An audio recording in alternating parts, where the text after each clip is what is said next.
question arrangement SUS itu tuh terdiri dari 10 pertanyaan yang disusun secara bergantian antara positif dan negatif untuk menghindari bias respon dari pengguna. Terus kayak susunan pertanyaannya tuh kayak I think kayak apa ya? Saya suka pakai bangsaku. Nah, itu tuh jenis pertanyaannya positif. Terus kayak tapi bangsaku kelihatannya susah dipakainya, itu negatif. Terus kayak gitu-gitu. Jadi itu sampai 10. Terus jawabannya diberikan tuh ke Likert 5 poin dari 1 sampai 5. Pertanyaan ganjil bersifat positif, pertanyaan genap bersifat negatif. Terus ini tuh penting dari perhitungan SUS. Untuk penghitungan SUS nanti. Nah, saya akan lanjut ke nomor 18. Itu tuh langkah-langkah perhitungan SUS, yaitu jumlah pertanyaan 10 pertanyaan, 5 positif di nomor ganjil, 5 negatif di nomor genap. Skala penilaiannya tuh setiap pertanyaan dinilai dalam skala 1 sampai 5. Cara menghitungnya itu untuk pertanyaan positif,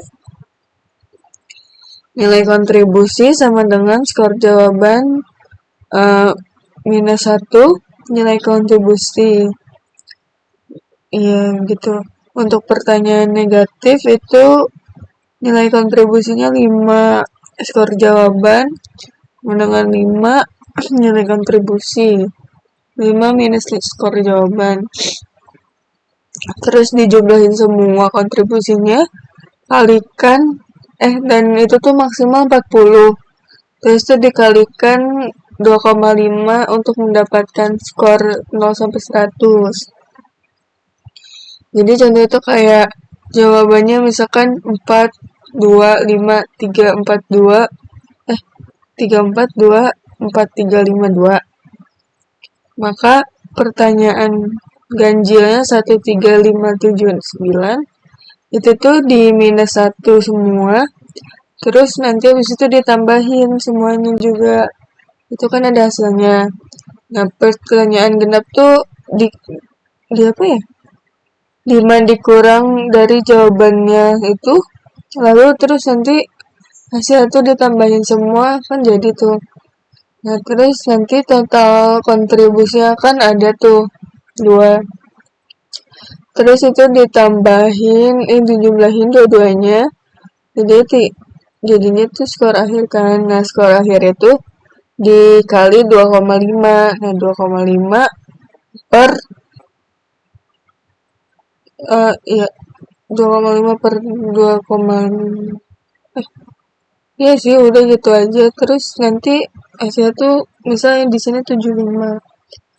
Nah, terus interpretasi skor SUS-nya tuh kalau 0 sampai 50 jelek, 51 sampai 70 oke. 71 sampai 85 bagus. Terus 86 sampai 100 itu bagus banget. Terus habis itu di sini nomor 19 itu visualisasi result ya. Di sini kan udah ada yang dari bapaknya. Visualisasi yang ditampilkan menunjukkan hasil perhitungan sistem dari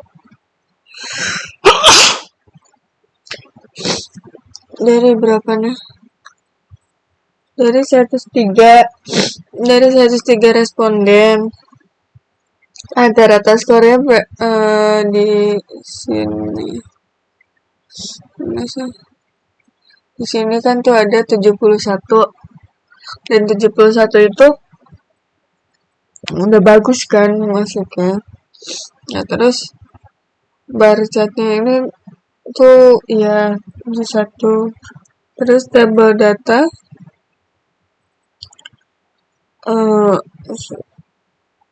yang di sini Ini kayak udah di substrak gitu tuh di sininya. Nah, terus sudah ada hasil perhitungannya juga. Kayak gini pokoknya. Terus kalau untuk nomor 20 yang GEQ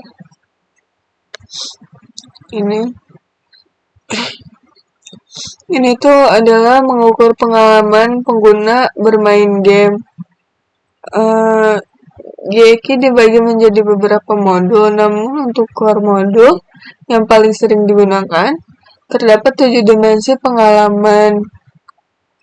Masing-masing berisi pertanyaan. Susunan pertanyaan GEQ core modul itu kayak kompetensi, sensori, flow, tension, challenge, positive effect, negative effect.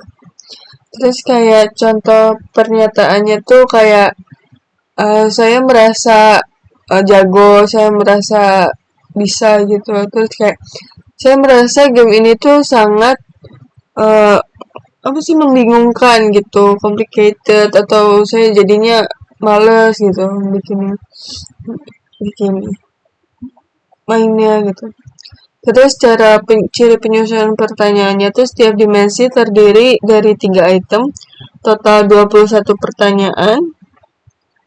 Skor tiap pertanyaan biasanya menggunakan 4 skala juga, 5 skala juga, 0 sampai 4.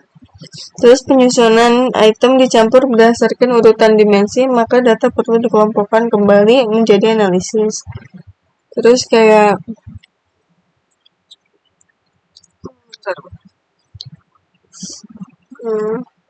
terus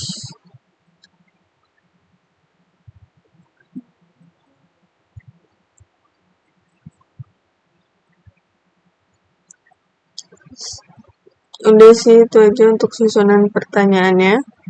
Terus untuk menghitung untuk menghitung GEQ itu kita ambil rata-rata skor item yang 0 sampai 4 itu dalam setiap dimensi.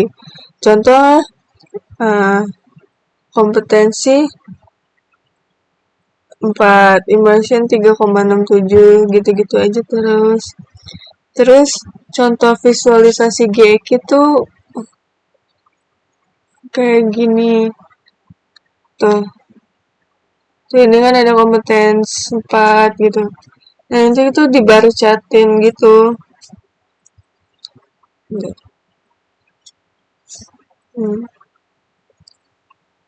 Terus kayak nanti tuh bisa langsung kelihatan yang mana yang sering dipilih. Terus udah sih untuk itu mah gitu aja. Terus untuk yang ada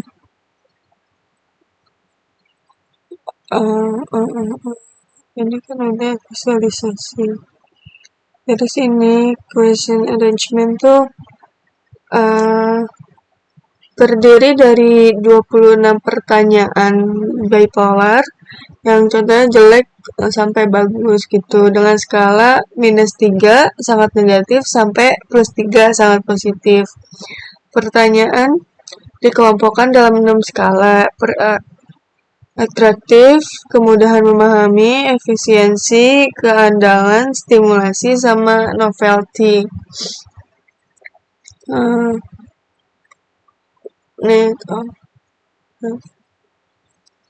Terus tuh kayak cara menghitungnya tuh setiap skala, hitung rata-rata dari semua item di dalamnya, hasil berupa skor -3 sampai +3, lalu bandingkan ke UX benchmark 2,0 excellent,